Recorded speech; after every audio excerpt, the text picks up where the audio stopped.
तर त्वचेचं सर्वात पहिले जे कार्य आहे ते संरक्षण आहे, प्लस ती एक फायटिंग मेकॅनिझमचं पण काम करते. म्हणजे बाहेरून कोणतंही इन्फेक्शन आत जाऊ नये म्हणून स्किनमध्ये जी घामाची ग्रंथी आहे तिथे जर काही अटॅक केला तर तिथे बॉइल्स, सेल्युलायटिस म्हणजे हे असे इन्फेक्शन आपल्याला त्वचेमध्ये दिसतात. तर माझ्या मते तर स्किनच्या कोणत्याही गोष्टीला होमिओपॅथी ही फार अत्यंत उपयोगी आहे. कारण होमिओपॅथीचा अप्रोच पण इथे जो आहे की मुळापासून बरं करणं तो सुद्धा अप्रोच इथे फुलफिल होतो, म्हणजे तो सुद्धा पूर्णत्वास जातो. त्याचं घर झालेलं आहे आता ते, त्याला त्याच्यातून तुम्हाला बाहेर काढायचं आहे तर थोडा वेळ तुम्हाला तिथे द्यावा लागणार आहे. जिथे जिथे मला टाळता येतं आहे आणि जिथे जिथे मला पेशंटला पूर्ण बऱ्या करण्याच्या संधी मिळत आहेत तिथे मी पेशंटला त्याचं एक थोडंसं नॉलेज देऊन डेफिनेटली मी सांगते की तुम्ही हे करा. का? कारण तुम्ही माझ्याकडे जो विचार घेऊन आलेला आहात त्या विचारापर्यंत मला तुम्हाला न्यायचं असेल तर मला ह्या पद्धतीने काम केलं पाहिजे. तर कातडी पण जेव्हा कॉस्मेटिकली एफेक्ट होते तेव्हा तिथे पेशंटची मानसिक स्थिती पण डाऊन झालेली असते. तर होमिओपॅथीमध्ये म्हणजे ह्या सगळ्या प्रकारांचा विचार केला जातो. असं होत नाही की होमिओपॅथीमध्ये हे सोडलंय आणि फक्त हेच धरलंय, नाही. फक्त तुमची इमर्जन्सी काय आहे ते ओळखा, ते ओळखूनच तुम्ही होमिओपॅथिक उपचाराकडे वळा आणि होमिओपॅथिक कसे उपचार घ्यायचे आहेत या पद्धतीने तुम्ही गेलात तर एक्झिमा पण छानपणे रिव्हर्स होतो. जनरली डॉक्टरला तुम्ही सगळं सांगितलं पाहिजे. अगदी तुम्ही एखादी छोटीशी पावडर जरी कोणती खाज येते आणि तुम्ही मेडिकलमधून आणतायत तर तुम्ही ते सुद्धा डॉक्टरला सांगायला पाहिजे. मी मागे सुद्धा पहिल्या व्हिडिओमध्ये म्हटलं होतं की तुम्ही होमिओपॅथिक डॉक्टरला फॅमिली फिजिशियन बनवलं तरच हा संकल्पना त्याच्यात येणार आहे.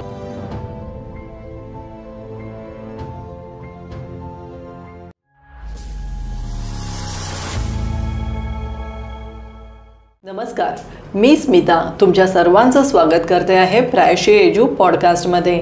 आज आपण अगदी महत्त्वाचा विषय घेऊन आलेलो आहोत आणि तो म्हणजे त्वचारोग आणि होमिओपॅथी. त्यासाठी आपल्याकडे आलेले आहे डॉक्टर योगिता भिरुड. ताई, तुमचं आमच्या शोमध्ये खूप खूप स्वागत आहे. धन्यवाद.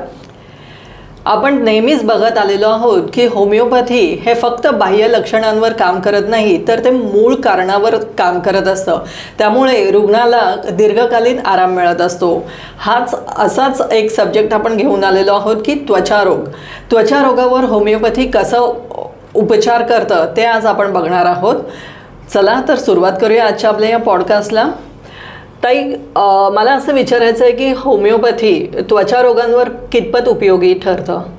हां, होमिओपॅथी त्वचारोगांवरती ही अत्यंत उपयोगी प्रणाली आहे आणि त्यामध्ये तुम्ही बघता की सर्व प्रकारचे त्वचारोग जे आहेत ते होमिओपॅथीमध्ये अगदी मुळापासून बरे केले जातात. थोडेफार आपण होमिओपॅथीचे कन्सेप्टसुद्धा या बाबतीत जरा जाणून घेऊया. तर तुम्ही जर बघितलं तर तुमची जी त्वचा आहे ती शरीराच्या अगदी टॉपपासून म्हणजे स्कॅल्प जे आपण म्हणतो, केसांच्या खालचा जो पार्ट आहे तो, तिथपासून ते पायापर्यंत तुम्ही पूर्णपणे त्वचेने कव्हर्ड आहात, म्हणजे झाकलेले आहात, बरोबर. तर तुमचे आतमधले जे अवयव आहे किंवा सगळे जे भाग आहेत त्या सगळ्यांना प्रोटेक्शन म्हणजे एक संरक्षण देणारी ही त्वचा असते. तर त्वचेचं सर्वात पहिले जे कार्य आहे ते संरक्षण आहे, म्हणजे कोणत्याही आजारापासून संरक्षण, नंतर अवयवांचं संरक्षण, अगदी तुमच्या ज्या रक्तप्रवाह जो होतोय त्याच्यामध्ये संरक्षण, प्लस ती एक फायटिंग मेकॅनिझमचं पण काम करते. म्हणजे बाहेरून कोणतंही इन्फेक्शन आत जाऊ नये म्हणून सुद्धा तो एक प्रोटेक्टिव्ह लेअर तुमच्या बॉडीमध्ये असतो. तर असे कोणते जागा आहेत की जिथे ओपन आहे तर मग ते डोळे येतात, नाकाचे 2 होल्स येतात जिथून आपण श्वास घेतो, माउथ येतं आणि 2 कान, आणि अगदीच जो खालचा भाग आपण म्हणतो की जिथून आपल्याला मोशन पास होतं, पोट साफ होतं तो, आणि एक लघवीचा भाग. पण हे जे 2 भाग आहेत ह्याच्यावरती मानवी कंट्रोल आहे. म्हणजे जेव्हा आपल्याला हवं असतं तेव्हाच आपण त्याला ओपन करतो, जेव्हा आपल्याला नको आहे तेव्हा आपण ते आकुंचन पाहून बंद करतो. बाकी माउथ, आईज हे ओपनच असतं. तर हे एवढं सोडलं तर तुम्ही पूर्णपणे वरून खालपर्यंत झाकलेले आहात. तर होमिओपॅथीमध्ये जेव्हा तुमचं म्हणजे आजार निर्मिती होते तर त्याच्यामध्ये त्याला डिसीज फोर्स म्हणा, म्हणजे त्या आजाराचा एक प्रकारचा फोर्स असतो जो शरीरामध्ये तुमच्या प्रतिकारशक्तीवर आघात करून वेगवेगळ्या प्रकारांची आजाराची निर्मिती होते. तर सुरुवात ही नेहमी शरीराच्या आजारांवर ही सुरुवातीला आपल्याला आयुष्यात आपल्याला दिसते. जनरली तुम्ही त्याची सुरुवात बघाल तर कुठेतरी एखादी छोटीशी पुटकोळी आलेली आहे किंवा स्किन रॅशेस आलेले आहेत, म्हणजे सुरुवात ही जनरली इथपासून होते. मग त्यानंतर तुमच्या जीवनामध्ये काही वेगळा आजार किंवा काही बॅक्टेरियल इन्फेक्शन शरीराच्या कातडीमध्ये घुसून तिथे जर कुठे जो हेअर फॉलिकल आहे किंवा स्किनमध्ये जी घामाची ग्रंथी आहे तिथे जर काही अटॅक केला तर तिथे बॉइल्स, सेल्युलायटिस, म्हणजे हे असे इन्फेक्शन आपल्याला त्वचेमध्ये दिसतात. त्याही पुढे जर आपण बघितलं की इथेच जर ह्या लेवलवरच आजार कॉम्प्लिकेशन्समध्ये जायला लागला तर मग आपण अजून पुढचे आजार बघतो की एक्झिमा आहे, सोरियासिस आहे किंवा अदर काही छोट्या मोठ्या स्किन कंडिशन्स ह्या आपण रुटीनमध्ये बघतच असतो. तर एखादा अवयव म्हणजे आतमध्ये बिघाड होण्यापेक्षा, म्हणजे जसं मी म्हणते की लिव्हरला अफेक्शन झालंय किंवा हार्टला अफेक्शन झालं आहे, किडनी अफेक्ट झाली आहे, तर जेव्हा इंटरनल ऑर्गन अफेक्ट होतो याचा अर्थ की तुमची इम्युनिटी खूप जास्त प्रमाणात डिस्टर्ब झालेली आहे. पण त्यातल्या त्यात जर तुमची स्किन डिस्टर्ब झालेली आहे आणि स्किनवर तुम्हाला कोणता आजार आहे तर स्टील तुमची इम्युनिटी फार मोर बेटर दॅन जे हे आजार आतमध्ये अवयवांवरती टार्गेट करतात. तर त्यामुळे स्किनच्या आजाराला सगळ्यात पहिले खूप चांगल्या पद्धतीने बरं करणं हे अत्यंत महत्त्वाचं आहे. म्हणजे याकडे जनरली पेशंट दुर्लक्ष करतो, कारण स्किन काय आहे ना, अगदीच जर फेसवरती काय इन्फेक्शन आलं तर पेशंट त्याला खूप प्रायोरिटी देईल की आधी माझ्या फेसचं बरं झालं पाहिजे. पण जनरली तेच स्किन इन्फेक्शन कुठेतरी आत असेल तर पेशंट तिथे निग्लिजन्स पण करतात, म्हणजे टाळाटाळ पण करतात किंवा जनरली अशा वेळेस काही वेगवेगळे उपचार करून बघतात. नाही बरं झालं तर वर्षानुवर्ष तीच औषधं घेतात, मग तिथेच तो आजार वाढायला लागतो आणि मग त्या आजाराचे कॉम्प्लिकेशन्स पण आपल्याला दिसतात. तर ह्या पद्धतीने जर होमिओपॅथीच्या पद्धतीने जर आपण गेलो तर निश्चितच आपण त्याच्यावरती खूप लवकरात लवकर मात पण करू शकतो आणि त्याच्या पुढे जे निर्माण होणारे पुढचे आजार आहेत ते पण आपण इथे कमी प्रमाणात करू शकतो. तर माझ्या मते तर स्किनच्या कोणत्याही गोष्टीला होमिओपॅथी ही फार अत्यंत उपयोगी आहे, कारण होमिओपॅथीचा अप्रोच पण इथे जो आहे की मुळापासून बरं करणं तो सुद्धा अप्रोच इथे फुलफिल होतो, म्हणजे तो सुद्धा पूर्णत्वास जातो. बरोबर. ताई, जसं तुम्ही मगाशी बोललात की जेव्हा एखाद्या व्यक्तीच्या चेहऱ्यावर जर काही इन्फेक्शन आलं तर खूप अगदी प्रिकॉशन घ्यायला सुरुवात करतात. तर अशी म्हणजे जेव्हा चेहऱ्यावर मुरमं वगैरे येतात तर ह्यामध्ये होमिओपॅथी किती उपयोगी ठरतं? हां, आता मुरमांमध्ये पण आपल्याला थोडंसं बघावं लागतं की एखादा लेडी असेल किंवा महिला असेल तर त्या महिलेमध्ये कुठे हॉर्मोनल इम्बॅलन्स आहे का, किंवा आहार व्यवस्थित नाही आहे, म्हणजे अगदी पेशंटचं रुटीन खूप डिस्टर्ब आहे, दिवस रात्र कामाचे काही वेळेची हे बंधनं नाही आहेत किंवा खूपच दुर्लक्ष आहे स्वतःच्या शरीराकडे. मग अशा केसमध्ये होमिओपॅथी जर अगदी मानसिक लेवलवरती आणि त्या पद्धतीने जरी सुद्धा हॉर्मोन्स कंट्रोल करायला घेतले तरी सुद्धा आपल्याला ॲक्नेवरती खूप चांगला रिझल्ट दिसतो, म्हणजे मुरमं तिथेच तुम्हाला कमी झालेले दिसतात. त्यासोबत तुम्हाला हे सुद्धा बघावं लागतं की महिला असेल तर पाळीची स्थिती कशी आहे, पाळी अनियमित असेल तर आधी जर तिथे तुम्हाला त्या लेवलवरती आजार असेल तर तुम्हाला आतला अवयव आधी बरा करावा लागतो, मग तुमची कातडी बरी होते. जसं मी आत्ताच मागे म्हटलं की आतला अवयव जर डिस्टर्ब असेल तर याचा अर्थ इम्युनिटी फारच डॅमेज झालेली आहे. पण जर तसं काहीच नाही आणि नॉर्मल फक्त स्किनवर रॅशेस आहेत तर त्या गोष्टी पटकन बऱ्या होतात, त्याला एवढा जास्त वेळ लागत नाही, कारण आतमध्ये ऑर्गन डॅमेज झालेलं नाही आहे. मग त्या केसेसमध्ये अगदी काही तुम्ही अदर काही स्किन इन्फेक्शन बघाल की समजा बॉईल आहे किंवा कन्सिस्टंट आतमध्ये एखादी स्वेट ग्लँड डिस्टर्ब झालेली आहे आणि तिथे इन्फेक्शन तयार झालेलं आहे, तर होमिओपॅथी कोणत्याही इन्फेक्शनला सप्रेस करत नाही, म्हणजे ती तिचा कोर्स पूर्ण करायला अलाउ करते आणि मग त्यानंतर तुमची इम्युनिटी हळूहळू वाढवून त्या गोष्टीला आटोक्यात आणलं जातं. आता इथे असं होत नाही की तुम्ही होमिओपॅथी घेतलंय आणि तुम्हाला लगेच काही दिवसांमध्ये ते अगदी गेल्यासारखे दिसतात, तो प्रकार इथे होत नाही. इथे प्रकार असा होतो की नंबर ऑफ ॲक्ने तुम्हाला कमी झालेले दिसतात, ड्युरेशन ऑफ बेटरमेंट तुम्हाला वाढलेली दिसते की जास्तीत जास्त काळ पेशंटला हा त्रास परत उद्भवणार नाही आणि असं करत करत त्याचा जो स्किनचा जो नॉर्मल कलर, नॉर्मल टेक्स्चर असतं ते हळूहळू नॉर्मल आणलं जातं. अच्छा, खूप छान. ताई, सोरायसिसमध्ये होमिओपॅथी कसं काम करते? हां, आता सोरियासिस जर हा आपण बघितला आजार तर हा ऑटो इम्युन आजार आहे, म्हणजे याच्यामध्ये पेशंटला स्वतःचीच इम्युनिटी त्रास देते. प्लस नॉर्मली ज्या तुमच्या स्किनच्या ज्या लेयर्स असतात, म्हणजे ज्या 5 लेयर्स आहेत, त्या ठराविक दिवसानंतर खालची लेअर ही अगदी वरपर्यंत येते आणि वरची लेअर ही शेड ऑफ होते, म्हणजे ती निघून परत कातडी रिजनरेट होते. म्हणजे कातडीमध्ये ती कपॅसिटी आहे की एव्हरी टाइम तुमची स्किन ही नवीन नवीन दिसते. म्हणून आपण बघतो ना की काही दिवसांनी आपली स्किन खराब झाली आणि आपण त्याच्यावर काही केलं तर लगेच काही दिवसांनी ती नॅचरल नॉर्मल पण होते. बरोबर. तर तसं तुमची नॉर्मल स्किन त्या प्रोसेसमध्येही जात असते. साधारण तो कालावधी महिन्याच्या वर असतो. पण सोरियासिसमध्ये काय होतं, जी कातडीला 30 ते 40 दिवस इथे लागत आहेत, तिथे सोरियासिसमध्ये ती 4-5 दिवसातच शेड ऑफ होते. त्यामुळे तिथे कातडीच्या वरती ड्राय लेयर्सवर लेयर्स जमा होतात. म्हणून आपण बघतो की सोरियासिसमध्ये ड्राय फ्लेक्स पडत राहतात. सुरुवातीला पेशंटला वाटतं हा डॅन्ड्रफच आहे, कारण सोरियासिसची सुरुवात ही जास्त करून स्कॅल्पपासून होते. म्हणजे स्कॅल्प सोरियासिस हा कॉमन आहे. आणि मग अदर काइंड ऑफ सोरियासिस जसं आपण पाम्स म्हणतो किंवा फूट म्हणतो, तर ते सोरियासिस तुमचे कमी प्रमाणात आढळून येतात. तर सुरुवातीला तिथे पेशंट जनरली पहिले म्हणजे जो अँटी डॅन्ड्रफ शॅम्पू असतो पहिले तोच लावायला चालू करतो. त्याच्या लक्षात येत नाही की ही जी रॅपिड प्रोसेस आहे, जी फास्ट स्किन त्या फेजमध्ये जाते आणि मग डॅन्ड्रफ तयार होतोय, तर त्यामध्ये काय होतं की आजार हा बरेच दिवस शरीरामध्ये लपला जातो. म्हणजे अँटी डॅन्ड्रफ वापरून वापरून वरची लेअर फक्त क्लीन होते, पण आतून परत जे रॅपिड होणारं सायकल असतं ते सायकल कंटिन्यू होतं. आणि ओव्हर द पिरियड तेवढं सगळं केल्यानंतर पेशंटचा जो आजार आहे हा आतमध्येच बराच वाढून गेलेला असतो. आणि मग नंतर जेव्हा पेशंटला कळतं की आता हे सोरियासिसचा हा प्रकार आहे, अनफॉर्च्युनेटली सगळ्यात पहिले पेशंट परत तिथे ॲलोपॅथिक उपचारच चालू करतात. फार रेअर मी म्हणेल की 100-तले 10% असेल जे पहिलेच होमिओपॅथीकडे येतं आणि तिथून उपचार चालू होतात. मग त्या केसमध्ये परत जर अँटीफंगल, स्टिरॉइड्स असे काही गोष्टी गेल्यात तर वरून कातडी तुम्हाला बरी वाटते, कारण वरून तुम्ही एका बाजूनी क्रीम लावतायत आणि आतून तुम्ही अँटीबायोटिक्स पण घेतायत. तर थोडे दिवस तुम्हाला ते अगदी छान कंट्रोलमध्ये आल्यासारखं वाटतं. पण ॲज सून ॲज बॉडीची पण एक कपॅसिटी आहे की बॉडी एक सर्टन लेवलपर्यंतच त्या ड्रगला रिस्पॉन्स करते. त्यानंतर शरीर तिथे सुद्धा रिस्पॉन्स तुम्हाला करणं बंद करतं. मग त्यावेळेस हळूहळू मग शरीर जेवढं बरं झालेलं असतं त्याच्या अगेन्स्ट दुप्पट प्रमाणामध्ये परत सोरियासिसचे पॅचेस वाढायला स्टार्ट होतात. इव्हेंच्युअली पेशंटला कळतं की ही औषधंसुद्धा मला बरी करत नाही आहे. अच्छा. मग ते झाल्यानंतर परत पेशंट दुसरे उपचार करायला चालू करतं. मग त्यामध्ये आयुर्वेदिक म्हणा, होमिओपॅथिक म्हणा.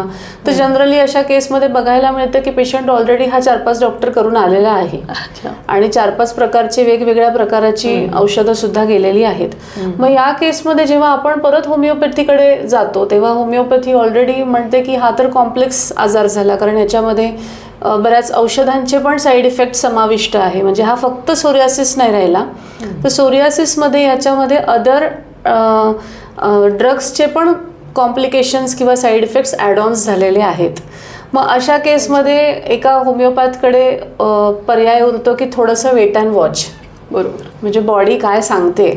तर होमिओपॅथीमध्ये नेहमी शरीर काय सांगतंय ह्या गोष्टीला खूप महत्त्व आहे. मग ते अगदी कातडी असू दे किंवा तुमचे मनाचे विकार असू देत, तुमचे कोणतेही आजार, म्हणजे इवन गायनेकोलॉजिकल काही आजार असू देत, किडनीचा आजार असू दे, पहिले शरीर काय सांगतंय, पेशंटला आतून काय वाटतंय, ह्या गोष्टी महत्त्वाच्या. आणि त्यासोबतच तुम्हाला फिजिकली काय दिसतंय किंवा लॅब रिपोर्टमध्ये काय दिसतंय, टेस्टिंगमध्ये काय दिसतंय, ह्या सगळ्यांचं एकत्र कॉम्बिनेशन करून मग ठरवलं जातं की कोणतं औषध त्या परिस्थितीमध्ये त्या पेशंटला ते सुटेबल आहे.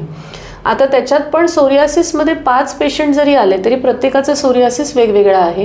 कुणाला सोरियासिससोबत लिव्हर प्रॉब्लेम असू शकतो, कुणाला सोरियासिससोबत ॲसिडिटी असू शकते भरपूर प्रमाणात, कोणाकोणाला सोरियासिसचं कॉम्प्लिकेशन्स म्हणजे आर्थरायटिस ते पण असू शकतं किंवा रोमॅटॉइड आर्थरायटिस पण असू शकतं. सो बऱ्याचशा अशा केसेसमध्ये जेव्हा पेशंट परत वेगवेगळे उपचार आधीच करून आलेला आहे त्या केसेसमध्ये एक उपचार हाईड झालेला असतो तर दुसरा भरपूर प्रमाणात दिसतो. कधी हा भरपूर दिसतो तर हा भरपूर प्रमाणात दिसायला चालू होतो. तर असं वर्षभराचा जर पेशंटचा आपण आढावा घेतला तर पेशंटला मल्टिपल लेअरमध्ये स्विच ऑफ अल्टरनेटिंग डिसीजेस पण चालू असतात. कधी ह्याचं प्रमाण जास्त असेल, कधी ह्याचं कमी असेल. मग त्या केसमध्ये जनरली जर पेशंट म्हणाला की मी आता ना होमिओपॅथी घेऊन बघतो आणि मी 1-1.5 महिना ट्राय करतो, तर सॉरी, तिथे ट्राय केल्यानंतर तुम्हाला सुरुवातीला काहीच भेटणार नाही आहे, कारण ऑलरेडी तुम्ही खूप करून आलेला आहात. अशा केसमध्ये उलट सगळं बंद केल्यानंतर तुम्हाला तुमचा आजार वाढलेला दिसू शकतो. आता हा वाढलेला आजार म्हणजे हा शरीरात वाढला आहे का, तर नाही. एवढे दिवस जो तुम्ही बाहेरून जे काही करून त्याला लपवून ठेवलं होतं तो बाहेर यायला सुरुवात झालेली आहे. आणि ते केल्यानंतर मग डॉक्टरच्या लक्षात येतं, म्हणजे एका होमिओपॅथिक डॉक्टरच्या लक्षात येतं की आत्ता एक्झॅक्टली हा एवढ्या पॅचेसमध्ये हे एवढ्या प्रमाणात आलेलं आहे. नाव आय हॅव टू वर्क. म्हणजे आता मला याच्यावरती मला एक्झॅक्ट पिक्चर मिळालेलं आहे, आता मला याच्यावरती पूर्णपणे हे बरं करण्यास मदत करायचं आहे. मग अशा केसमध्ये सुरुवातीला मग काय केलं जातं? मग अशा केसमध्ये पेशंटचं बिहेवियर, त्याचं रोजचं आहार, त्याचा व्यवसाय काय आहे, त्याच्या रुटीनमध्ये तो किती स्ट्रेसनी ग्रासलेला आहे, किंवा त्याच्या सवयींमध्ये कोणत्या सवयी आहे, त्याची आवड निवड काय आहे, म्हणजे अगदी त्याच्या झोपण्यापासून रुटीन, त्याचं स्वप्नांचं काय आहे, त्याला कशी प्रकारची स्वप्न पडत आहेत, म्हणजे इथपासून त्याची हिस्ट्री डिटेल घेऊन शरीराला सिमिलर असलेलं, म्हणजे उच्चतम जे मॅच असणारं, आम्ही त्याला सिमिलिमम म्हणतो, म्हणजे एक्झॅक्ट सिमिलर, तर ते मेडिसिन दिलं जातं. आणि मग सुरुवातीला तिथे बरे होण्याचे प्रकार चालू होतात. मग ते बरं होताना ती स्किन कशी दिसेल हे सुद्धा पेशंटला सांगून आधी पेशंटला विश्वासात घ्यावं लागतं की बऱ्या होताना पण तुमचे स्टेप्स असे असणार आहेत, आणि मग त्या पद्धतीने ती ट्रीटमेंट छान होते. म्हणजे आता माझ्याकडे बऱ्याच सोरियासिस केसेस आहेत आणि खूप छान रिझल्ट आहेत. वाटल्यास मी काही फोटो पण तुम्हाला टाकायला शेअर करू शकते, म्हणजे ते तुम्ही एक दाखवण्यासाठी वापरू शकता की तसे काही बऱ्याच केसेसमध्ये आपण सोरियासिसमध्ये उत्तम प्रकारे पेशंटला रिझल्ट दिलेले आहेत. फक्त पेशंटला जे सांगितलं आहे ते पेशंटने व्यवस्थित फॉलो करायला पाहिजे. कुठेही कन्फ्युजनमध्ये न जाता 10 ठिकाणी वेगवेगळे प्रकार करणं बंद केलं पाहिजे. कारण हे शरीर आहे, इथे आपण ट्रायल आणि टेस्टिंग नाही करत आहोत. तर ते थोड्याशा गोष्टी एकदा पेशंटला तुम्ही व्यवस्थित सांगायला लागलात आणि तो एक आत्मविश्वास पेशंटचा वाढला की पेशंट आपोआपच पुढे ट्रीटमेंटमध्ये टिकतो. बरोबर. असं ताई, हे सोरायसिस झालं, मग एक्झिमावर पण होमिओपॅथीचा कसा परिणाम होतो? आता तुम्ही बघायला गेलं तर सगळ्यात पहिले मी पहिलेच म्हटलं की स्किन आपली ही प्रोटेक्टिव्ह लेअर आहे. आता अशा केसमध्ये स्किनवरती मला कोणतंही इन्फेक्शन सुरुवातीला होऊ दे, मला तात्पुरतं ते लगेच वाटतं की हे लगेच गेलं पाहिजे, म्हणजे हे चांगलं दिसत नाहीये तर हे ऑन द स्पॉट गेलं पाहिजे. पण शरीर तुम्हाला काहीतरी बाहेर आलंय म्हणजे ते काहीतरी सांगतंय की आतमध्ये काहीतरी गडबड आहे. तर आतमधल्या गडबडला जर तुम्ही बरं केलं तर हे तर आपोआप जाणार आहे. तर मला करायचं इथे नाही आहे, मला करायचं हे काम आतमध्ये आहे. तर तुम्ही डॉक्टरकडे येत आहेत आणि डॉक्टरकडे जेव्हा तुम्ही सारखं दाखवतायत की अरे हे आहे अजून, तेव्हा डॉक्टरला कळतं की मी अजून आतमध्ये बरं नाही केलंय म्हणून हे आहे. अच्छा. तर पेशंट डिस्टर्ब ह्याच्यामुळे नक्कीच आहे, म्हणजे त्या गोष्टीला आपण खोडून नाही काढत, नक्कीच ते त्रास आहे म्हणून पेशंटला त्रास होतोय म्हणून पेशंट येतोय. पण हे जे दिसतंय हे दिसण्याचं साईन आहे, हे इंडिकेशन आहे. तर हे जर तुम्ही लपवलं तर आतमध्ये आजार तुमचा काय करतोय हे कसं दिसणार? तर होमिओपॅथी परत इथे म्हणते की नाही, बाहेरून दिसतंय म्हणून त्याला ट्रीट करा. तर एक्झिमामध्ये पण ह्याची सुरुवात जी आहे ही पहिले एखाद्या छोट्याशा पुळीपासून होते, त्याला खाज येते, आणि हा एक क्रॉनिक इन्फ्लामेशन, म्हणजे जे सारखं होऊन दुखापत होऊन स्किन तिथे रॅपिडली स्किन डिस्टर्ब व्हायला चालू होते. मग अशा केसमध्ये खाजवून तिथे भरपूर स्किन जाड तयार व्हायला चालू होते. पेशंटला इतकी खाज येते की पेशंट तिथे रक्त काढून सुद्धा मोकळं होतो, म्हणजे या लेवलवरती ते आजार वाढत जातो. तर मग खाज वाढल्यानंतर परत रक्त आल्यानंतर पेशंट त्या सायकलमधून कधी बाहेरच पडत नाही. पण इथे सुद्धा जर व्यवस्थित औषधोपचार केला आणि व्यवस्थित तुम्ही डॉक्टरांशी सारखं बोलून आपला आजार कसा चालणार आहे, कसं बरं होणार आहे, बरं होतानाच्या पण स्टेप्स मला काय दिसणार आहेत, म्हणजे माझ्या प्रॅक्टिसमध्ये तरी मी हे अनुभवलं आहे की पेशंटला हे सगळं व्यवस्थित सांगितल्यावर पेशंटला कळतं आणि 2-3 महिन्यानंतर हळूहळू त्यांना तिथे एक छान आरामात 30 ते 40% फरक हा तिथे दिसायला चालू होतो. पण जेव्हा पेशंट म्हणेल की हे 24 तासात मला फरक दिसला पाहिजे, तर तसं होत नाही, कारण हा आजार जुना होऊन गेलेला आहे. सो एक्झिमा हा कधीच अक्यूट येत नाही, हा ऑलवेज हळूहळू त्याचं रूपांतर हे क्रॉनिकमध्ये होतं आणि मग ते शरीरात तो आजार तुमचं आरामात छानपैकी घर करून बसलेला असतो. तर त्याचं घर झालेलं आहे आता ते, त्याला त्याच्यातून तुम्हाला बाहेर काढायचं आहे, तर थोडा वेळ तुम्हाला तिथे द्यावा लागणार आहे. आता एक्झिमा म्हणा किंवा सोरियासिस म्हणा, हे आजार ट्रीट करता करता फक्त पेशंटला एक्झिमाच असेल का असं नसतं. ते करता करता त्याला छोट्या मोठ्या रोजच्या रुटीनमध्ये पण बरेच प्रॉब्लेम असतात. फॉर एक्झाम्पल सिम्पल सांगते, तो रात्री झोपला नाही आहे, रात्री छान त्याच्या घरी काही कार्यक्रम असेल, सकाळी 3-4 वाजेपर्यंत त्याची पार्टी झालेली आहे, तो सकाळी 5-6ला उठलेला आहे. उठल्या उठल्या तो बघतो माझा घसा पकडला आहे, मला व्हायरल इन्फेक्शन कॅच झालेलं आहे, मला परत इथे सर्दी खोकला ताप आलेला आहे. जी काही रात्री पार्टी केलेली असते, दुसऱ्या दिवशी प्रचंड 102, 103, 4 ताप पेशंटला दिसतो. मग अशा केसमध्ये तुम्ही परत काय उपचार करताय की जेणेकरून तुम्ही खाली जे सोरियासिस आणि एक्झिमा जे घर करून बसलेला आहे तो परत वाढतोय का तो बरा होतोय. म्हणजे शेवटी गणित सगळीकडे येऊन जाऊन परत प्रतिकार शक्तीवरच आलं. बरोबर. तर तुम्ही तुमच्या जीवनामध्ये, जसं मी म्हणते की आहार नियमित असला पाहिजे, म्हणजे चांगल्या प्रकारचं क्वालिटी फूड मला मिळालं पाहिजे, चांगली झोप मिळाली पाहिजे, चांगल्या घरामध्ये मी राहिलं पाहिजे की जिथे वातावरण खूप चांगलं असेल आणि माझ्या जीवनामध्ये चांगले विचार असले पाहिजे. तर त्यामध्ये चांगले मेडिसिन नाही आले का, तर चांगल्या प्रकारची औषधं, म्हणजे अशी औषधं की जी माझ्या शरीरामध्ये प्रत्येक वेळेस इम्युनिटी वाढवायला मदत करते.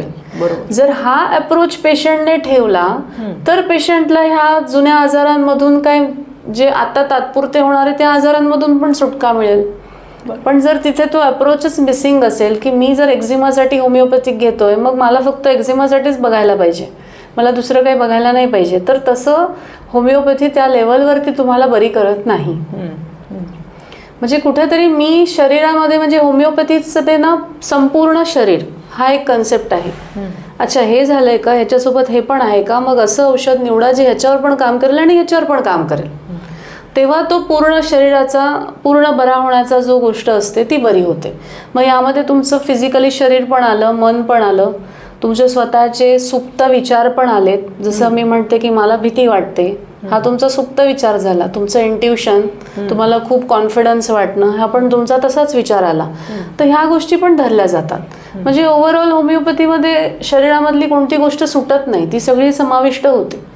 त्यामध्ये अगदी असं बघायला गेलं तर फार काही इमर्जन्सी दिसते आहे, जो आजार एखादा होमिओपॅथिक डॉक्टर तात्पुरता तरी बरं करू शकत नाहीये, तर तो ओपनली सांगतो की अशा वेळेस तुम्हाला ना एक 5 ते 10 दिवस इमर्जन्सीमध्ये तुम्हाला ॲलोपॅथिक उपचार घ्यावा लागेल. जनरली असं आपण कधी बघतो, आता जर अगदीच काही रूट कॅनलची वेळ आलेली आहे, दात पण खूप दुखतो आहे आणि कळतंय की दाताच्या रूटपर्यंत दात पूर्ण खराब झाला आहे की ते आपल्याला रूट कॅनल करावं लागणार आहे. मग अशा केसमध्ये ज्या वेळेस जे गरजेचं आहे त्यावेळेस एक होमिओपॅथिक डॉक्टर प्राधान्य देतो. म्हणजे मी माझ्या प्रॅक्टिसमध्ये ह्या गोष्टींना प्राधान्य देते की मात्र जिथे जिथे मला टाळता येतंय आणि जिथे जिथे मला पेशंटला पूर्ण बऱ्या करण्याच्या संधी मिळत आहेत तिथे मी पेशंटला त्याचं एक थोडंसं नॉलेज देऊन डेफिनेटली मी सांगते की तुम्ही हे करा. का, कारण तुम्ही माझ्याकडे जो विचार घेऊन आलेला आहात त्या विचारापर्यंत मला तुम्हाला न्यायचं असेल तर मला ह्या पद्धतीने काम केलं पाहिजे. आणि डेफिनेटली कुठेतरी म्हणजे तो विश्वास स्वतःवर पण असतो की मी ते काम नक्कीच छान प्रकारे करू शकेल, कारण मी एवढ्या केसेस आधी हाताळलेल्या आहेत आणि वेगवेगळ्या पेशंटमध्ये तो अनुभवसुद्धा आलेला आहे. तर अगदीच म्हणजे त्या लेवलवरती आपण गेलो तर आपण ते छान करू शकतो. तर एक्झिमा जो आजार आहे तो पूर्णपणे रिव्हर्स होतो. म्हणजे मी म्हणेल की पूर्णपणे छान ती कंडिशन रिव्हर्स करता येते. आता case to case, subject to verification असतं. म्हणजे जसं आपण म्हणतो की एखाद्या पेशंटमध्ये खूपच इम्युनॉलॉजिकल डिस्टर्बन्स असेल तर त्या केसमध्ये पटकन बरे होण्याचे चान्सेस कमी असतात. जसं खूप काही डिपेंडंट मेडिसिन्स असेल, डायलिसिसचा पेशंट आहे, भरपूर म्हणजे त्याला औषधं न थांबवता दुसरा काही पर्यायच नाही आहे. कारण बऱ्याचशा ॲलोपॅथिक औषधांचे साईड इफेक्ट्स हे कातडीवरती सहज होतात. म्हणजे साईड इफेक्ट्समध्ये तुम्ही बघायला गेलं तर केस गळणं, मी मागच्याच एका कोणत्या तरी आपल्या व्हिडिओमध्ये पण सांगितलं की केस गळलं तर दुःख होत नाही, ते पडताना दुखत पण नाही, एक सुईच्या टोका एवढं पण तुम्हाला पेन होत नाही, इतका तो सहज आरामात गळतो. फक्त सायकोलॉजिकली परिणाम होतो की जे केस जातात त्याचं दुःख जे पेशंटला होतं ते सायकोलॉजिकल असतं. तर तसं तुम्ही ह्याच्यामध्ये बघाल तर कातडी पण जेव्हा कॉस्मेटिकली एफेक्ट होते तेव्हा तिथे पेशंटची मानसिक स्थिती पण डाऊन झालेली असते. पण स्किन आणि हेअर्स म्हणजे हे जे आहेत ना, हे एकदम व्हायटल ऑर्गन्स आहेत की बॉडीमध्ये काही झालं तरी पहिले ते तुम्हाला तिथे दाखवतील. तिथे तुम्ही दुर्लक्ष केलं की तो आजार परत आतमध्ये ट्रॅव्हल करेल आणि आतमध्ये मग वेगवेगळ्या अवयवांना तो एफेक्ट करेल. कारण जसं तुमची चेतनाशक्ती आहे, जो जीवन फोर्स, आम्ही त्याला होमिओपॅथीमध्ये व्हायटल फोर्स म्हणतो, तर ती चेतनाशक्ती जी आहे तसंच आजाराचा पण फोर्स आहे, आम्ही त्याला डिसीज फोर्स म्हणतो. आता तेच तुम्ही सायंटिफिकली बघितलं तर ते मग बॅक्टेरिया, व्हायरस आणि काही वेळेस मग काहीच नाही मिळालं तर एन्व्हायरमेंटल कंडिशन, स्ट्रेस, अशी सगळी कारणं त्याच्यामध्ये जोडली जातात.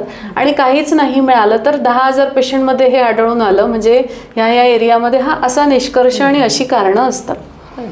तर होमिओपॅथीमध्ये म्हणजे ह्या सगळ्या प्रकारांचा विचार केला जातो. असं होत नाही की होमिओपॅथीमध्ये हे सोडलंय आणि फक्त हेच धरलंय, नाही. फक्त तुमची इमर्जन्सी काय आहे ते ओळखा, ते ओळखूनच तुम्ही होमिओपॅथिक उपचाराकडे वळा आणि होमिओपॅथिक कसे उपचार घ्यायचे आहेत या पद्धतीने तुम्ही गेलात तर एक्झिमा पण छानपणे रिव्हर्स होतो. छान. ताई, त्वचा रोगावर होमिओपॅथीची औषधं घेताना पेशंटने कोणती काळजी घ्यायला पाहिजे? हां, आता जनरली त्वचा रोगावरती तुम्ही औषधं घेतायत, पण एक त्वचा रोग बरं करता करता तुम्हाला दुसरंही काही वाटलं, जसं आता मी सिम्पल म्हटलं की तुम्ही साईडला तुम्ही हेअरफॉलसाठी पण ट्रीटमेंट घेतायत. बऱ्याच वेळेस पेशंटला हे माहिती नाही आहे की मी डॉक्टरकडे गेलो आहे तर A to Z गोष्टी सांगणं. अजूनही भारतामध्ये ना अर्ध्या गोष्टी ह्या हिडन असतात, म्हणजे पहिल्यांदा पेशंट आला तरी तो सगळं सांगत नाही. जनरली डॉक्टरला तुम्ही सगळं सांगितलं पाहिजे. अगदी तुम्ही एखादी छोटीशी पावडर जरी कोणती खाज येते आणि तुम्ही मेडिकलमधून आणतायत तर तुम्ही ते सुद्धा पेशंटला म्हणजे डॉक्टरला सांगायला पाहिजे. आता एक्झिमाची केस आलेली आहे, एक्झिमा आपण ट्रीट करतोय, पेशंटला एका बाजूला फंगल इन्फेक्शन पण चालू झालं, कोणाला तरी घरात झालंय म्हणून फंगल इन्फेक्शन पण चालू झालंय, छोटेसे खाजेचे रॅशेस उठलेले आहेत. जनरली पेशंट काय करतो, जनरली पेशंट पहिले मेडिकलमध्ये जाऊन कॅन्डिड घेऊन येतो आणि आपल्याला माहीतच नसतं की आपण इथे एवढं ह्याच्यासाठी ट्रीटमेंट देतोय आणि पेशंट इथे 20-25 दिवस झाले एका बाजूला कॅन्डिडची पावडर पण लावतोय. तर मी इथे स्किनला बघते की मला स्किनमध्ये काहीच डिस्टर्बन्स नको आहे, म्हणजे शरीर काय सांगतंय मला हे बघायचं आहे आणि इथे कॅन्डिड लावून बाबा मला ते दाखवू नकोस, हा अप्रोच जेव्हा ठेवला जातो तर असं होत नाही ना की ते त्याच्यामध्ये जे काही अँटी फंगल मेडिसिन्स असतात ते फक्त तेवढ्या भागापुरतंच काम करतात, ते तुमच्या शरीरातून रक्तामध्ये जातात, रक्तामध्ये जाऊन ते शरीरामध्ये पण बदल घडवतात. मग एक्झिमाचा जो पॅच आहे त्याच्यामध्ये पण बदल घडला. सो असंच सिमिलरली स्किनचे ट्रीटमेंट, आता हे तर एक फक्त मी स्किनशी रिलेटेड उदाहरण दिलं, पण या व्यतिरिक्त तुम्हाला स्किनमध्ये एक्झिमासोबत जर दुसरा काही प्रॉब्लेम आला, समजा जॉईंट पेन चालू झाले, तुम्ही परत तिथे ऑर्थोपेडिककडे गेलात, परत तिथे तुमचे काही अँटीबायोटिक्स, पेन किलर, अगदी नाही म्हटलं तर स्टिरॉइडल ॲप्लिकेशन्स, मग त्याच्यामध्ये अगदी ऑइंटमेंट म्हणा किंवा अगदी काही ॲनेस्थेटिक्स पण दिले जातात एक्सटर्नली, रॅली स्प्रे म्हणा, अगदी मला ते इन्स्टंट बरं वाटलं पाहिजे, तर पेशंट त्याचा सर्रास गैरवापर करतो. म्हणजे कधी कधी तो ही पण तसदी घेत नाही की मी डॉक्टरला जाऊन विचारू का, किंवा कधी कधी एखाद्या ऑर्थोपेडिकने जे जुनं प्रिस्क्रिप्शन दिलेलं असतं तेच रिपीट करतो, न सांगता जे करण्याचे प्रकार आहेत ते आपल्याकडे भरपूर आहेत. किंवा कधी कधी पेशंट मला म्हणतो की नाही मी तर ऑर्थोपेडिककडे गेलो होतो, मग त्या डॉक्टरांनी तर मला हे असं दिलं होतं, पण त्यांना नाही माहिती ना की तुम्हाला एक्झिमा पण आहे. मग ते काय म्हणतील, अच्छा एक्झिमा आहे का, मग तुम्ही स्किन स्पेशालिस्टकडे जा, माझा तिथे काही रोल नाही, मी फक्त तुम्हाला हे जॉईंटचं देऊ शकतो. मग ह्या औषधांचे इकडून मिळालेले साईड इफेक्ट्स, त्या औषधांचे तिकडून मिळालेले साईड इफेक्ट्स, केस ही परत कन्फ्युज्ड. बरोबर, कुठे काय बरं करायचंय ते आपल्याला तिथेही पेशंटला पण कळत नाही, आपल्याला पण कळत नाही. मग अशा केसमध्ये पहिली गोष्ट की तुमची तिथे सुद्धा इमर्जन्सी काय आहे, ऑस्टिओआर्थरायटिस असेल किंवा दुसरं काही असेल तर ते इतकं सिव्हिअर आहे का की मला पेनकिलर शिवाय काही जमूच शकणार नाही आहे. असं जर सिच्युएशन असेल तर परत तुम्ही तुमच्या होमिओपॅथिक डॉक्टरशी बोला. तो सांगतो तुम्हाला की अगदी बाबा हे माझ्या अंडर येत नाही आहे, तुम्ही खरंच त्यांची औषधं चालू ठेवा. थोडंसं बरं झालं की मग आपण हळूहळू ते कमी करू आणि आपली औषधं वाढवत मग आपण ह्या पॅचकडे हळूहळू बरं करू. पण जर तो शुअर असेल आणि त्याला माहिती आहे की इथे ह्या औषधांचा काहीच रोल नाही आहे, इथे मी 100% माझ्या पद्धतीने काम करू शकतो, किंवा ही तेवढी सिव्हिअरिटी नाही आहे, जेवढं तुम्ही म्हणताय जेवढं दिसतंय तेवढं नाही आहे, तर त्या केसमध्ये ते थांबवून अगदी जॉईंट पेनसुद्धा होमिओपॅथीच्या अंडर बरे करू शकतो. जर ती सुरुवातीचीच स्थिती असेल जिथे कुठेही डॅमेज झालेला नाही आहे आणि स्लाइटेस्ट डिस्टर्बन्स असेल किंवा थोडाफार शरीरामध्ये बदल असेल, तो बदल जर पूर्ववत आणला तर ती कंडिशन तिथेच कंट्रोलमध्ये होते की जेणेकरून आपला एक्झिमा किंवा सोरियासिस पण ॲग्रॅवेट म्हणजे वाढत नाही किंवा तो कॉम्प्लिकेशनमध्ये पण जात नाही. म्हणजे अशा काही ज्या गोष्टी आहेत, होमिओपॅथीचे काही संकल्पना आहेत, जसं आपण म्हणतो की प्रत्येक पॅथीचे किंवा सृष्टीचे नियमच आहेत. तुम्ही त्या नियमांच्या अगेन्स्ट गेलात तर त्या नियमांच्या अगेन्स्ट तुम्हाला जे काही असतं त्याचे परिणाम सुद्धा तुम्हाला भोगावे लागतात. बरोबर. तर तसं आपण होमिओपॅथीमध्ये ते बघतो. तर ती ट्रीटमेंट म्हणजे जेव्हा तुम्ही एका होमिओपॅथीकडे जातायत, आता स्किनसाठी तुम्ही गेलात तर मी फक्त स्किनसाठी जाते का नाही, पेशंटनी हे लक्षात घेतलं पाहिजे की मी होमिओपॅथिक उपचार संपूर्ण शरीरासाठी जाते. जर हा अप्रोच तुम्ही ठेवला आणि जर मी मागे सुद्धा पहिल्या व्हिडिओमध्ये म्हटलं होतं की तुम्ही होमिओपॅथिक डॉक्टरला फॅमिली फिजिशियन बनवलं तरच हा संकल्पना त्याच्यात येणार आहे. बरोबर. जर ती नाही आली तर मी तुम्हाला कितीही सांगू देत तुम्ही असं पाळा तसं पाळा, नाही. एक गोष्टी दुसऱ्या गोष्टीशी रिलेटेड आहेच आहे. मग तसं पेशंटचं जे जीवन काळ आहे त्याच्यामध्ये एक गोष्ट दुसऱ्या गोष्टीशी रिलेटेड आहे, दुसरी तिसऱ्याशी रिलेटेड आहे. म्हणून आपण बघतो की पेशंट आल्यानंतर पेशंटची पास्ट हिस्ट्री का इम्पॉर्टंट आहे, पेशंटची फॅमिली हिस्ट्री का इम्पॉर्टंट आहे. अगदी काही सायकोलॉजिकलच्या केसेसमध्ये आई गर्भवती असताना आईची मानसिकता काय होती हे सुद्धा होमिओपॅथीमध्ये गृहीत धरलं जातं. म्हणजे इतक्या सखोल गोष्टींवरती होमिओपॅथीचे विचारात घेतलं जातं. तर पेशंटनी होमिओपॅथीकडे बघताना ह्या पद्धतीने बघावं आणि बरं होण्याचा प्रयत्न करावा, म्हणजे अशी मी मनापासून अपेक्षा करते. नक्कीच मला वाटतं आपल्या प्रेक्षकांना याचा नक्कीच फायदा होईल आणि ते होमिओपॅथी अगदी वेगळ्या दृष्टीने बघायला सुरुवात करतील. ताई, होमिओपॅथीमध्ये अशी बाहेरून लावण्यासाठी काही औषधं आहेत का, म्हणजे जसं ऑइंटमेंट किंवा क्रीम असं काही आहे का? बरोबर, नाही. होमिओपॅथी एक्सटर्नल ॲप्लिकेशनला अजिबात मान्यता देत नाही. आणि बाहेरून जसं मी म्हटलं की तुम्ही कातडीचा रोग घेऊन येतात पण कातडी तुम्हाला काहीतरी दाखवते. आता जर बंद असलेल्या खिडकीला पडदा आहे आणि तुम्ही मला म्हणाल की बाहेर पाऊस किती पडतोय मला सांगा किंवा बाहेर उजेड किती आहे तो सांगा, मी म्हणेल नाही, मी सांगू शकत नाही. मला आधी पडदा बाजूला करू देत, आधी बघू देत एकदम कडक ऊन पडलंय का कोवळं ऊन पडलंय का थोडंसं ढगाळ वातावरण झालेलं आहे किंवा पाऊस पडतोय का. तसं तुमच्या कातडीचं पण आहे. तुम्ही एखादी क्रीम लावा किंवा काही पावडर लावा, ती तुम्हाला बरं करणार नाही. कारण शरीर आतून बाहेर टाकतंय म्हणजे दाखवतंय. So it is a indication for you. आणि ते इंडिकेशन जर तुम्ही हाईड केलं तर आज शरीर काय करतंय हे तुम्हाला कळणार नाही. ते उलट बाहेर दिसतंय म्हणून तुम्ही माझ्याकडे 10 वेळा येतात आणि उलट ते दिसतंय म्हणून मला कळतंय की मी त्याच्यामध्ये अजून काम करायला पाहिजे आणि मी तुम्हाला अजून बरं करायला पाहिजे. म्हणजे हा अप्रोच आपल्याला तिथे ठेवणं गरजेचं आहे. बरोबर. ताई, होमिओपॅथी उपचार हा किती कालावधीमध्ये परिणाम देतात? आता त्यामध्ये डिपेंड आहे की कोणता आजार हा कसा आहे. जसं मी म्हटलं की काही ॲक्यूट सिच्युएशन असेल, बॉईल्स असतील तर ते होमिओपॅथीमध्ये लवकरात लवकर बरे होतात, त्यांना एवढा वेळ नाही लागत. पण तेच आता रिकरन्स ऑफ बॉईल असेल, म्हणजे सारखे बॉईल पेशंटला 2-3 वर्षापासून येतातच आहेत, मग अशा केसमध्ये आपल्याला पेशंटला वेळ लागू शकतो. आता त्यामध्ये पण डिपेंड की त्या पेशंटची काय कंडिशन आहे. जर तो वेगवेगळ्या आजारांनी ग्रस्त असेल तर मी म्हटलं की आधी इम्पॉर्टंट अवयव, बरोबर, त्यासोबतच तेच औषध कातडीवर पण काम करेल पण थोडं कमी प्रमाणात काम करेल. पण सगळ्यात पहिले आतले अवयव आधी ते बरे झाले पाहिजे, पेशंटचं दैनंदिन रुटीन बरं झालं पाहिजे, मग हळूहळू कातडी बरी झाली पाहिजे. असं होत नाही की कातडी बरी झाली पाहिजे आणि आतमधलं हार्ट अफेक्टेड पाहिजे. बरोबर, कारण हार्ट इज मोर इम्पॉर्टंट. इथे थोडे दिवस राहिलं तरी चालतं पण हृदयाचे ठोके जे कधी तुम्हाला विचारत नाही की मी आता थांबू का, तर तसं आतमधला अवयव हा महत्त्वाचा. मग त्यानुसार कालावधी असतो की बऱ्या होण्याची कालावधी. आणि शक्यतो एक समजून घ्यायचं की एक आजार मला किती वर्षापासून आहे. मग जर तो आजार मला एवढ्या वर्षापासून आहे तर त्यातला 1/4 वेळ तरी माझा बरा होण्यामध्ये जाणार आहे ना. बरोबर. तर तुम्हाला निसर्गच सांगतो की निसर्गात जेव्हा मी अचानक पूर आणतो किंवा भूकंप आणतो तेव्हा मी किती हाहाकार करतो. अगदी तो हाहाकार सरकारला सुद्धा किंवा इकॉनॉमीला पण स्टेबल आणण्यासाठी बराच वेळ जातो.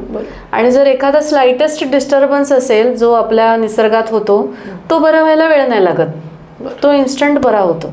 मग जसं एखादा पूर आला तर तो तुम्हाला डॅमेज पण करू शकतो, तसे ॲक्यूट आजार असतात ते तुम्हाला अगदी शेवटच्या क्षणापर्यंत डेथला पण नेऊ शकतात. आणि दुसरे एक क्रॉनिक आजार असतात जे हळूहळू शरीरामध्ये घर करतात. मग ज्या आजाराचं जेवढं जाण्याचं आणि राहण्याचं काळ तेवढा त्याचं बाहेर येण्याचा पण काळ. बरोबर. ते करता करता होलिस्टिक बॉडी विसरायची नाही आहे. संपूर्ण शरीर आपलंच आहे. 2 हात पण माझेच आहेत, 2 पाय पण माझेच आहे, किडनी पण माझी आहे, हार्ट पण माझं आहे, लिव्हर पण माझं आहे. मग तिथे मला वेगवेगळी औषधं कशी काय? मग त्यामध्ये पण इमर्जन्सी असेल तर चालू शकतात, पण तेवढी इमर्जन्सी नाही तर शक्यतो ते सगळं एका ब्रॅकेटमध्ये आणावं आणि मग मुळापासून उपचार करावे. म्हणजे ही पद्धत पेशंटनी वापरली तर छानच. बरोबर. ताई, तुम्ही स्वतः माइंडवेल होमिओपॅथीच्या संस्थापिका आहेत. तुमचं स्वतःचं माइंडवेल होमिओपॅथी नावाचं क्लिनिक आहे. तर तुमच्या इथे त्वचा रोगांसाठी काही खास सुविधा आहेत का? बरोबर. आता माझ्या सगळ्यांना अनफॉर्च्युनेटली माझ्या सगळ्या जे वेबसाईट आहेत किंवा आमचे स्वतःचे पण जे चॅनल आहेत सगळीकडे आम्ही स्किनचे खूप व्हिडिओज बिफोर आफ्टरचे टाकलेले आहेत, कारण छानच पेशंट्स आहेत आणि रिझल्ट पण छान आलेला आहे. तर पेशंटला आता जास्त करून असं वाटतं मॅडमकडे स्किन डिसीजेस खूप जास्त बरे होतात, पण तसं नाही आहे. तो आता एवढ्या वर्षाचा अनुभव आहे आणि शक्यतो मी पेशंटला खूप ज्ञान देण्यावर पण भर करते, कारण पेशंट खूप कन्फ्युज्ड असतात आणि वेगवेगळ्या गोष्टींनी त्यांना बरं होत नाही म्हणून ते आलेले असतात. तर त्यांना तिथे ना आपण थोडंसं धैर्य देणं पण तेवढंच गरजेचं असतं. त्यासोबत मी त्यांना नेहमी माझ्याकडे योग थेरपी आहे त्याचा वापर मी करते. डाएट मी त्यांचं करेक्शन करते, म्हणजे आहारावरती माझा खूप भर आहे, त्यामुळे मी त्यांचा आहार पण बरा करण्यासाठी मदत करते की जेणेकरून अनियमित आहार असेल आणि त्यामुळे काही स्किन डिसीजेस असतील तर ते बरे होत आहेत का. आणि मग होमिओपॅथी, म्हणजे या तिघांचं जे त्रिसूत्रीकरण जे आहे ते मी तिथे करून पेशंटला स्किनच्या वेगवेगळ्या आजारांवरती पण खूप बरे केल्याचे माझ्याकडे तो रेकॉर्ड आहेत. आणि ते रेकॉर्ड आम्ही बऱ्याच ठिकाणी पब्लिशसुद्धा करत असतो आणि त्या पद्धतीने म्हणजे पेशंटचे खूपच छान रिस्पॉन्स आहेत. आणि माइंडवेलमध्ये अगदी पहिले तर माइंड, म्हणजे जर तो कॉन्सेप्ट आम्ही खूप जास्त पाळतो आणि क्लासिकल होमिओपॅथीने आम्ही पहिले तिथे मनावरती काही असेल तर त्याला बरं करत करत शरीराकडे येणं, शरीरामधले पण जे काही आजार आहेत अवयवानुसार इम्पॉर्टन्स देणं आणि मग पेशंटला बरं करणं, असं करत आम्ही होमिओ म्हणजे पूर्णपणे छान रिझल्ट देण्याचा प्रयत्न करतो. बरोबर. खूप छान सांगितलं ताई. प्रेक्षकांना मला असं सांगायचं आहे की बघा, त्वचा रोगावर आपल्याला कुठलाही त्वचेवर कुठलाही रोग झाला तर तो नक्कीच आपण झाकून ठेवू शकत नाही, कारण त्वचा ही जशी आपण त्वचा जी आहे ती आपल्या सगळ्यात जास्त प्रत्यक्षदर्शी त्वचा ही अशी आहे जी आपल्याला नेहमीच समोर दिसत असते. त्यामुळे त्वचेवर जर एखादा रोग असेल तर तो आपल्याला झाकून ठेवता येत नाही. आणि असा जर त्वचा रोग तुम्हाला सुद्धा असेल तर नक्कीच तुम्ही मॅडमच्या क्लिनिकमध्ये जाऊ शकतात. मी मॅडमचे कॉन्टॅक्ट नंबर जे आहे ते स्क्रीनवर देत आहे, प्लस मॅडमचे कॉन्टॅक्ट डिटेल्स जे आहे ते आपण डिस्क्रिप्शन बॉक्समध्ये सुद्धाच देणार आहोत. तर ताई, तुम्ही आमच्या शोमध्ये आलात आणि आमच्या प्रेक्षकांना एवढं छान छान मार्गदर्शन केलं त्याबद्दल धन्यवाद. धन्यवाद. असेच छान छान व्हिडिओ जर बघायचे असतील तर नक्कीच प्रायशो एजूला लाईक करा, शेअर करा आणि सबस्क्राईब करा. तोपर्यंत भेटूया पुढच्या शोमध्ये. धन्यवाद.